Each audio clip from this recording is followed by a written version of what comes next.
கல்லறையின் வாசலில் இருக்கிற கல்லை நமக்காக எவன் புரட்டி தள்ளுவான்? மாற்கு 16:3. சிலுவையில் நம் பாவங்களை சுமந்து 3 ஆணிகளில் தொங்கி மரித்த இயேசுவின் சரீரத்தை யோசேப்பு என்பவன் பிலாத்துவினிடத்தில் கேட்டு வாங்கி, மெல்லிய துப்பட்டியை வாங்கி கொண்டு வந்து சுற்றி கல்லறையிலே வைத்து, கல்லறையின் வாசலில் ஒரு கல்லை புரட்டி வைத்தான். வாரத்தின் முதலாம் நாள் அதிகாலையிலே இயேசுவுக்கு சுகந்த வர்க்கமிடும்படி ஸ்திரீகள் வந்தார்கள். கல்லறையின் வாசலில் இருக்கிற கல்லை நமக்காக எவன் புரட்டி தள்ளுவான் என்று ஒருவரோடொருவர் சொல்லிக் கொண்டார்கள். அந்த கல் மிகவும் பெரிதாயிருந்தது. அவர்கள் ஏறிட்டு பார்க்கிற போது அது தள்ளப்பட்டிருக்க கண்டார்கள். அந்த கல் மிகவும் பெரிதாக இருந்திருக்கலாம். ஆனால் கிறிஸ்து இயேசுவின் உயிர்த்தெழுதலின் வல்லமை அதை காட்டிலும் மிகவும் மிகவும் பெரியது. அல்லேலுயா! அவர் மரணத்தினால் கட்டப்பட்டிருக்க கூடாதிருந்தது. அந்த கல் புரட்டப்பட்டு இயேசு ஜீவிக்கிறார் என்ற சத்தியத்தை இன்றும் நமக்கு காட்டுகிறது. இயேசுவே நம் அஸ்திபாரமான கல். வீடு கட்டுகிறவர்களால் ஆகாதென்று தள்ளின கல்லே மூலைக்கு தலைக்கல் ஆயிற்று. பரீட்சிக்கப்பட்டதும் விலையேற பெற்றதும் திட அஸ்திபாரம் உள்ளதுமான மூலைக்கல்லாகிய ஜீவனுள்ள கல் நம் இயேசு கிறிஸ்துவே.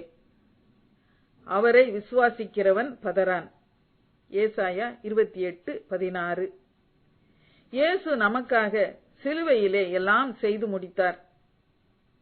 சூரியன் அஸ்தமிக்கிற வேளையிலே ஒரு நாள் தானியேலை கூட பொறாமை கொண்ட உடன் அதிகாரிகள் சூழ்ச்சி செய்து சிங்கங்களின் கெபியிலே போட்டார்கள். ஒரு கல் கெபியினுடைய வாசலின் மேல் கொண்டு வந்து வைக்கப்பட்டது. ராஜாவின் முத்திரையும் போடப்பட்டது. தானியேல் 6:17.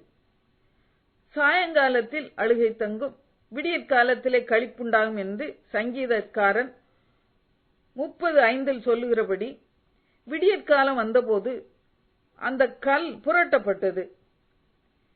தானியேலை அந்த கெபியிலிருந்து ராஜா தூக்கிவிட சொன்னார். தானியேல் இடைவிடாமல் ஆராதித்து வந்த தேவன் தம்முடைய தூதனை அனுப்பி சிங்கங்களின் வாயை கட்டி போட்டார். அல்லேலுயா!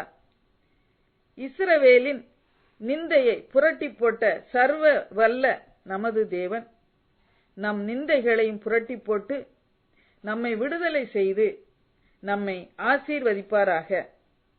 எனக்காக இதை யார் செய்வார்கள் என்று கலங்கிக் கொண்டிருக்கும் தேவ பிள்ளையே, இப்போதே தேவனை நோக்கி பார்.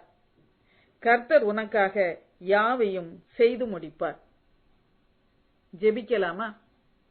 அன்பின் பரலோக தகப்பனே, இயேசுதாமே சிலுவையிலே எல்லாம் எனக்காக செய்து முடித்தார் என்று நான் முழு இருதயத்தோடும் விசுவாசிக்கிறேன்.